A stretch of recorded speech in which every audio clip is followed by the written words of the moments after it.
السلام عليكم ورحمة الله وبركاته. طبعا هذا الدرس ملحق للدروس الماضية، وهو نتعلم كيف نصدر المخطوطة للفوتوشوب. طبعا عندنا طريقتين، واحدة نظامية والثانية تحايلية زي ما عودتكم دائما. الطريقة النظامية هي بعد ما نحفظ المخطوطة بصيغة PDF، نفتحها بالفوتوشوب بشكل عادي.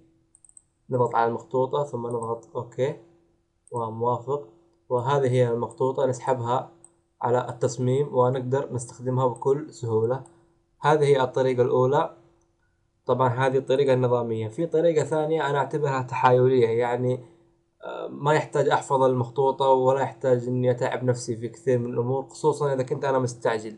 فبعد تصميم المخطوطة أكبر الصفحة، بدل ما تكون 50% تكون 100% كذا. ثم أحاول أخفي الخط الكرسي هذا من عرض، ثم خطوط الكرسي نضغط عليها فراح تختفي. ثم نصور الشاشة، يعني نضغط من الكيبورد على زر البرنت سكرين، نضغطها ضغطة واحدة ثم نروح للفوتوشوب ونفتح صفحة جديدة ونسوي لصق. راح تكون هذه المخطوطة قدامنا. طبعا نخفي الخلفية البيضاء أو نحذفها،